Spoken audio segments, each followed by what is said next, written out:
সভানেত্রী সকলকে সংগ্রামী অভিনন্দন জানাই। সময়টা একটা ভয়ঙ্কর অরাজক পরিস্থিতি সৃষ্টি হয়েছে। আমাদের রাজ্যে আইনের শাসন পড়েছে।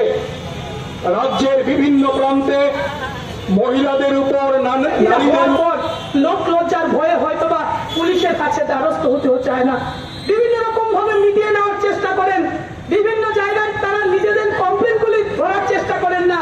কিন্তু আমার রাজ্যের মুখ্যমন্ত্রী সেখানে বলছেন যে মাত্র লাস্ট 3 ইয়ার্সে ক্রাইম এগেইনস্ট ওমেন লস যেগুলি হয়েছে, যে ইনসিডেন্টগুলি হয়েছে, তার মধ্যে লসেস্ট কেস হচ্ছে 2432 অনলি। অনলি শব্দটা একটা নিরজ্জ প্রশাসক ছাড়া কেউ বলতে পারে না। মেয়েরা ধর্ষিত হয়, তখন তিনি গত 3 বছরের উপমা টেনে বলছেন যে 2432 শুধুমাত্র। এই যে অনলি শব্দটা ব্যবহার করেছেন, তার মধ্য দিয়ে পরিষ্কার বোঝা যায় যে কত বড় ন্যাক্কারজনক মানসিকতা সম্পন্ন উনি। আমি জানি না ওনার ঘরে মেয়ে আছে কিনা, কিন্তু আমরা প্রত্যেকটা মেয়েরা, এই রাজ্যের মেয়েরা, ওনার ঘরের সন্তান, ওনার ঘরের মেয়ে। ঠিক সেই কারণে আমার এই রাজ্যের বাপের কাছে আমাদের দাবি, আমরা কি নিরাপত্তা নিয়ে থাকতে পারবো না? পারবো না। পুজো আসছে, দুর্গা মায়ের আরাধনা চলছে, বিভিন্ন যুব মন্ডলের নেতৃত্বরা বাড়িতে গিয়ে গিয়ে মাকে আরাধনা করবেন বলে, মাকে ঘরে আনবেন বলে কত চাঁদার জুলুমবাজি করছেন। আরে মাকে সম্মান তো পরে করবেন, সেই মূর্তিকে আগে নিজের রাজ্যের বন্ধার সম্মান করুন। আর যদি হিম্মত না থাকে তাহলে এই রাজ্য থেকে চলে যান। কারণ এই রকমের কুসংস্কার, এই রকমের উচ্ছৃঙ্খল, এই রকমের নেশা কারবারি, এই রকমের তোলাবাজিকারী, এরকম ধর্ষকদের আমরা দেখতে চাই না। এই রাজ্য বরাবর একটা সম্প্রীতির বাতাবরণ বহন করে, এই রাজ্য বরাবর মাকে সঠিকভাবে সম্মান করতে জানে। ঠিক সেই কারণে নিজের ঘরের মেয়েদের আব্রু ইজ্জত রক্ষার প্রশ্নে আমাদের ভূমিকা নিতে হবে।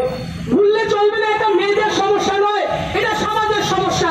যারা ভাবছেন ক্রাইম হচ্ছে এগেইনস্ট ওমেন এন্ড এই জিনিসগুলি নিয়ে শুধুমাত্র মেয়েরা ভয়েস রাইজ করবে, যারা এই ধরনের ভাবছেন তাদের থিঙ্কিংটা লিমিটেড, তাদের ভাবনা চিন্তাটা সীমাবদ্ধ।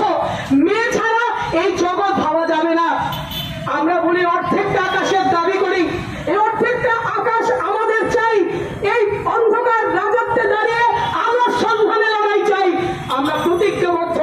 পুলিশ কর্তাবাবুরা যতই জঘন্য কাজ করুক, কিংবা যতই চাপের কাছে নতি স্বীকার করুক, যতই দল দেশের ভূমিকা নেই, এই রাজ্যের মন্ত্রীরা, বিজেপিরা, যারা যারা আছেন, যে মন্ত্রীর ছেলে পর্যন্ত সেখানে মহিলা সংক্রান্ত ঘটনা সংঘটিত করে, ওই রকম প্রশাসনের কাছে, ওই রকম রাজনৈতিক দলের কাছে আমাদের চাওয়ার কিছু নেই। কিন্তু আমরা এই কথাটা ডিএমএর মিছিল থেকে বলতে চাই, এই যুবতীদের মিছিল থেকে বলতে চাই, অর্ধেক আকাশের লড়াই থামবে না, থামবে না, থামবে না। পথে যুবকরা থাকবে, পথে বামপন্থীরা থাকবে, লাল ঝান্ডার লড়াই থাকবে। ঠিক ততদিন পর্যন্ত, যতদিন পর্যন্ত না এই অন্ধকারটাকে আমরা বোঝাতে পারছি, ঠিক ততদিন পর্যন্ত, যতদিন পর্যন্ত না এই সমাজ ব্যবস্থাকে সুন্দরভাবে এগোতে পারছি, ঠিক ততদিন পর্যন্ত, যতদিন পর্যন্ত না পুলিশ আধিকারিক কর্তাবাবুদেরকে তাদের সঠিক দায়িত্ব অনুভবে নিয়ে আমরা পথে নামতে পারছি। সবাইকে ধন্যবাদ জানাবো। বৃদ্ধা মহিলা পর্যন্ত সুরক্ষিত নন। এই জায়গায় দাঁড়িয়ে আমার রাজ্য প্রশাসনের কাছে একটা রাজ্যবাসী হিসাবে, একটা মানুষ হিসাবে কিছু চাওয়া আছে। আমি জানি না আমার রাজ্যের পুলিশ প্রশাসন কিংবা আমাদের রাজ্যের বর্তমান সরকার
করবে না চিন্তা একবারও কি চিন্তা করবে না? তোমার ঘরের মেয়েটা তো বড় হচ্ছে, সেই মেয়েটা তো রাস্তা দিয়ে স্কুলে যাবে, সেই মেয়েটা তো স্কুল থেকে মাস্টার বাড়িতে যাবে, সে হয়তো বা কোনোদিন চিকিৎসক হবে কিংবা সাংবাদিক হবে কিংবা আমার মতো কোনো একটা যুবতী হয়ে রাস্তায় দাঁড়িয়ে এইরকম ভাবে আত্মনাদ করে বলবে যে আমরা মেয়েদেরকে স্বাধীনতা দিতে চাই, আমরা মেয়েদের উপরে বর্বরচিত আক্রমণগুলি বন্ধ করতে চাই। আজ মেয়ে বলে আপনারা আমাদেরকে হয়তো দ্বিতীয় শ্রেণীর নাগরিক ভাবছেন, কিন্তু সম্ভব ছিল সেই মার গর্ভের 10 মাস 10 দিন সেই রকম যন্ত্রণা নিয়ে যে মা আপনাকে জন্ম দিলেন, সেই মার প্রতি কতটা সম্মাননা দেখাচ্ছেন। এই রাজ্যে বাড়ন্ত যেই যৌবন নেশায় আসক্ত, যে যৌবন বিভিন্ন রকমের চাঁদা তোলাবাজি করছে, যে যৌবন পুলিশকে তার স্বাধীনতা নিয়ে স্বতন্ত্রতা দিয়ে কাজ করতে দিচ্ছে না, যে যৌবন সম্পূর্ণভাবে ধ্বংসের পথে আক্রান্ত হয়ে গেছে, আমার রাজ্যের প্রশাসন, আমার রাজ্যের সরকার কি তাদের কথা ভাববে না? আমাদের যুবতীদের মধ্যে অনেকে সেই জায়গার মধ্যে ড্রাগ এডিক্টেড হচ্ছেন, তাদের জন্য কি আমার রাজ্যের প্রশাসন ভাববে না? তারা কি আমাদের অভিভাবকের দায়িত্ব নেবে না? নাকি আমার বাবা আমার মাই আমার শুধুমাত্র অভিভাবক থাকবেন? এই রাজ্যে তাহলে এই সরকার গড়ের লাভ কি হলো? এই রাজ্যে তাহলে পুলিশের দরকার কি বললো যদি একটা নির্যাতিতা মেয়েকে, ধর্ষিতা মেয়েকে তারা পাষণ্ডদের কাছ থেকে রক্ষা করতে না পারলো? যে মেয়েটা হয়তো ধর্মনগরে কোনো একটা ছেলের প্রলোভনে প্রণয়ে আবদ্ধ হয়ে ছেলেটার সঙ্গে পাড়ি দিয়েছিল নতুন স্বপ্ন দেখে যে সংসার করবে, কিন্তু সেই ছেলেটা প্রতারণা করে তাকে ফেলে দিয়ে আসলো ধর্মনগরে, সেই মেয়েটা আগরতলা ফিরে এসে থানার দ্বারস্থ হলেন। থানার পুলিশ মহিলারা সেই জায়গায় সেই মহিলা ধর্ষিতাকে কিংবা সেই মহিলা নির্যাতিতাকে সম্মানটুকু দিলেন না। একটা মেয়ে হয়ে এই রকমের বর্বরতা আপনি করতে পারলেন কি রকম ভাবে? আমি নাম বলবো না, কিন্তু আমাদের চেতনার মান সেই জায়গায় চিন্তনের দরকার আছে। আমরা আদৌ কি মানুষ সেই জিনিসটা চিন্তার দরকার আছে। আর কত সহ্য করবেন, কত দল দাসে পরিণত করবেন নিজেদেরকে?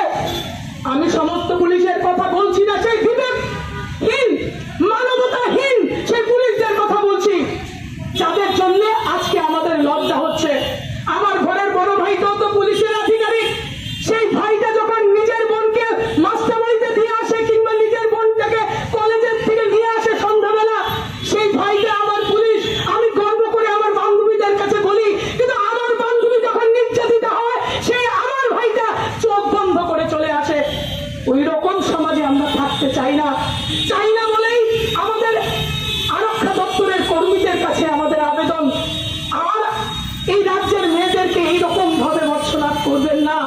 যারা ধর্ষিত হয়, যারা ভিকটিম হয়, তাদেরকে নিরাপত্তা দেওয়ার চেষ্টা করুন। এটা আমি বলছি না যুবকের মিছিলে দাঁড়িয়ে, বামপন্থী কোন যুবকের সংগঠনে দাঁড়িয়ে। আমার রাজ্যের খুব মুখ্যমন্ত্রী বলছেন, যখন আমরা দেখছিলাম যে স্ট্যাটিস্টিক্স কি, লাস্ট 3 ইয়ার স্ট্যাটিস্টিক্স এই রাজ্যের মাননীয় মুখ্যমন্ত্রী বলছেন, মানিক সাহাজি বলছেন যে রিপোর্টেড হয়েছে 2432টা এরকমের মহিলা সংক্রান্ত ঘটনা সংঘটিত হয়েছে।